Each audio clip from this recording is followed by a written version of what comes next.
আমার চ্যানেলে তোমাদের সকলকে স্বাগত। আজ আমরা ক্লাস 4-এর রায়ান মার্টিন প্রশ্নবিচিত্রা থেকে পরিবেশের প্রথম পর্যায়ক্রমিক মূল্যায়নের নবম স্কুল সলভ করব। তোমরা যারা তোমাদের ক্লাসের আরও অন্যান্য সেট পেতে চাইছো প্রশ্নবিচিত্রার, তারা চ্যানেলের প্লেলিস্টে যাও, ওখানে তোমরা সবগুলো পেয়ে যাবে।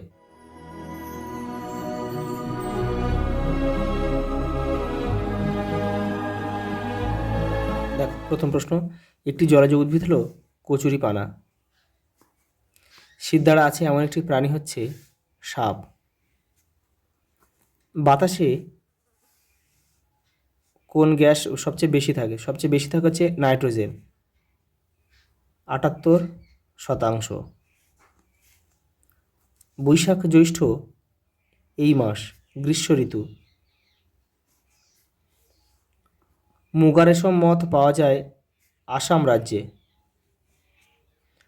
আমাদের মুখে 4 ধরনের দাঁত আছে।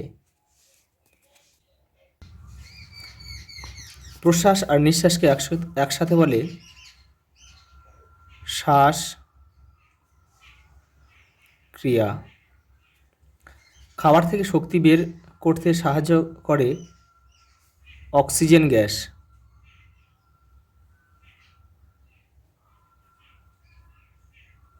পরেরটা দেখো, শ্বাসনালীর পরের অংশটি হলো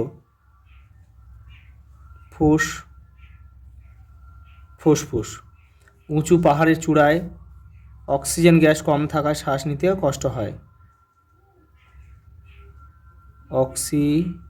অক্সিজেন গ্যাস কম থাকায় জল ফুটে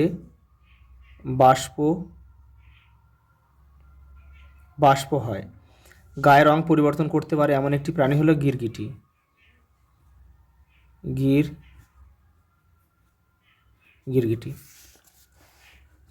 দেখো, ওটা দেখো, বাদাবনে আমরা কি দেখতে পাই? বাদাবন মানে সুন্দরবন একটা বাদাবন, কিন্তু সেখানে বাঘ থাকে। তাহলে আমরা এখানে ক লিখব। এবারে দাগ নাম্বারটা এবারে উত্তরের পাশে লিখে দিলে হয়ে যাবে। ক্যাকটাস মরুভূমিতে জন্মায়। ভারতীয় সিংহ গির অরণ্যে পাওয়া যায়, গুজরাটের গির অরণ্যে পাওয়া যায়। এখানে আমরা গ লিখব। হুইসলিং টিল, পিনটেল এগুলো হচ্ছে সব এক ধরনের হাঁস। এগুলো কিন্তু পরিযায়ী পাখি। আর ভুটান টোটো উপজাতি ভুটানে বাস করে। তাহলে এখানে আমরা ওখানে লিখব।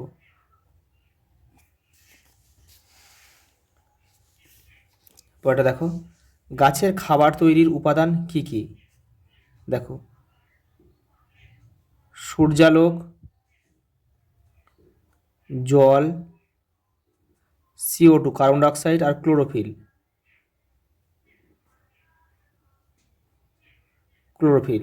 পরেরটা দেখো, গাছ খাবার তৈরির সময় কোন গ্যাস বাতাসে মিশিয়ে দেয়? অক্সিজেন।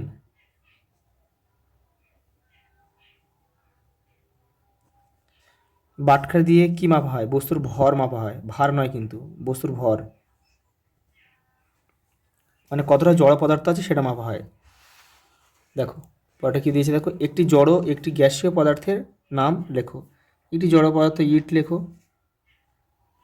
আর একটি গ্যাসীয় পদার্থ তোমরা লেখো অক্সিজেন লেখো।